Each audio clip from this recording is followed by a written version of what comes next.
Miyamoto Musashi, regarded as one of history's most remarkable samurai, achieved the impossible with his prowess in swordsmanship.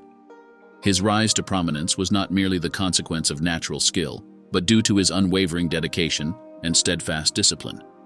Born in 1584 in Harima Province, Japan, Musashi's childhood is obscure, growing up with his mother, or stepmother, and his father, Shinmen Munisai. His father was an accomplished warrior who would regularly visit his son and give instruction on swordsmanship and samurai culture. When Musashi was around 10 years old, his mother was dead, and his father had either died or completely abandoned him. Finding a home in a monastery, he would learn Zen Buddhism from the monks there. His first documented duel was at the age of 13 against Arima Kihei. Arima insulted Musashi by treating him like a child. Musashi, throwing Arima to the floor, struck Arima between the eyes as he attempted to stand. Musashi then mercilessly beat his opponent to death with a 6-foot staff until Arima died vomiting blood. It's said that Arima was arrogant and overly eager to battle whilst not being very talented in swordsmanship. This duel would be a glimpse into the mind of Musashi, showing cunning and a ruthless determination. Talent alone is never sufficient for success, as mastering any skill or craft requires discipline, rigorous training, and perseverance, and when success is within reach, an indomitable will to achieve it. In 1599, Musashi left the monastery when he was either 15 or 16 years old, depending on the historical source. He entrusted his family's belongings, including furniture, weapons, and genealogy, to his sister and her husband, Hirao Yoemon. It wasn't long before he found himself in his second duel, which he easily won. Shortly thereafter, he faced an even tougher challenge when he fought in the Battle of Sekigahara in 1600, fighting on the side of the Ashikaga clan against the victorious army of Ieyasu Tokugawa. Despite ending up on the losing side, Musashi displayed remarkable bravery and somehow managed to survive both the battle and the subsequent massacre of Ashikaga troops. The aftermath of the battle left Musashi in the position of being a ronin, a masterless samurai. He would wander Japan during these years, honing his fighting skills and developing a philosophy through a series of duels, many of which ended in death. Musashi's journey brought him to Kyoto, where he crossed paths with the renowned Yoshioka clan around 1604. This encounter kicked off a series of intriguing challenges that would shape his legendary reputation. In his first duel with Seijuro Yoshioka, the combatants opted for wooden swords, and the victor would be determined by a single decisive blow. Musashi wasted no time and swiftly broke Seijuro's arm, prompting him to retire from leading the Yoshioka Ryu and embark on a new path as a Zen monk. Following Seijuro's defeat, it was his brother Denshichiro who assumed leadership of the Yoshioka family, and he challenged Musashi to a duel to the death. Musashi, however, employed a clever tactic by arriving late, intentionally provoking his opponent's anger. With a single devastating blow to the head, Musashi emerged victorious, leaving the reputation of the Yoshioka Ryu in tatters. The final challenge came from a young Matashichiro, who was around 12 years old at the time and had become the new head of the Yoshioka clan. Sensing treachery, Musashi arrived early for the confrontation and concealed himself. Matashichiro, accompanied by armed men, had intended to lay an ambush. However, Musashi's preemptive actions led to a dramatic showdown. He not only beheaded Matashichiro, but also battled his way through the armed entourage, making his escape into nearby rice fields. This remarkable encounter marked the birth of Musashi's distinctive two-sword fighting style. These duels not only brought an end to the Yoshioka Ryu, but also played a pivotal role in Musashi's evolution as a formidable warrior. They showcased his strategic brilliance and adaptability. In today's world, these confrontations serve as a compelling reminder that facing challenges with skill, strategy, and unwavering determination can lead to extraordinary personal growth and transformation.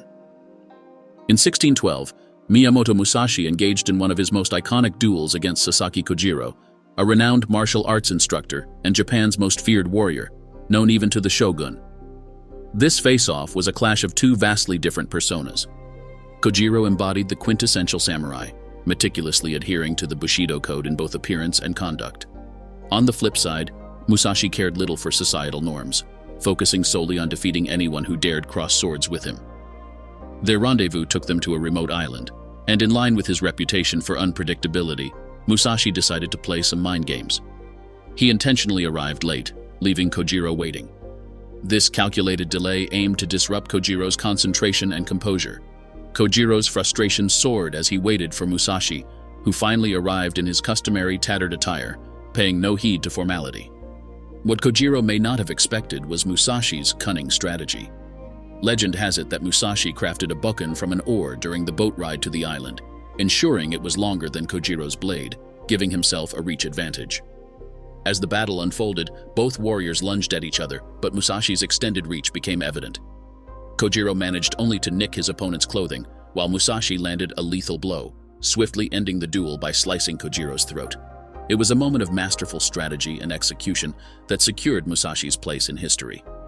This duel is a powerful reminder that in today's cutthroat world, success often hinges on our ability to adapt, innovate, and employ the right tactics, even in the most unexpected and unconventional situations. Around 1620, he sought to enhance his skills and understanding. During this period, the master engaged in several duels, emerging victorious in all of them, although none ended in fatal blows. By 1640, Musashi had become a trusted retainer of Hosokawa Tadatoshi, the Lord of Kumamoto. It was during this service that he penned his first book, Hyoho Sanjugo, the 35 Instructions on Strategy. A couple of years later, feeling the weight of impending mortality, Musashi retired to a cave. There, he embarked on the monumental task of writing Go-Rin no Sho, the Book of Five Rings. His seclusion in that cave also yielded another book on self-discipline known as Dokodo, the Way of Walking Alone, completed in 1645, months before his passing. Musashi's legacy continues to inspire us to craft flexible strategies, make sound choices, and strive for mastery in all our endeavors. Miyamoto Musashi's indelible impact on martial artists and philosophers across generations is immeasurable. In Japan, he earned the revered title of Kensai, or Sword Saint, and many still regard him as the pinnacle of swordsmanship. Yet it's not just his swordplay that keeps his legend alive. His written legacy has transcended borders. Today, his profound insights on strategy resonate with martial artists and non-martial artists alike all around the world.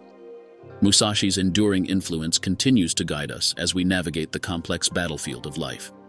He died in the Reigondo Cave around June 13, 1645.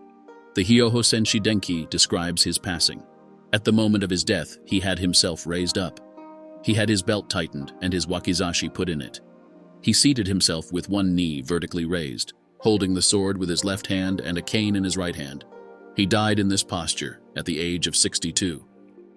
We hope this brief glimpse into Miyamoto Musashi's life has inspired you.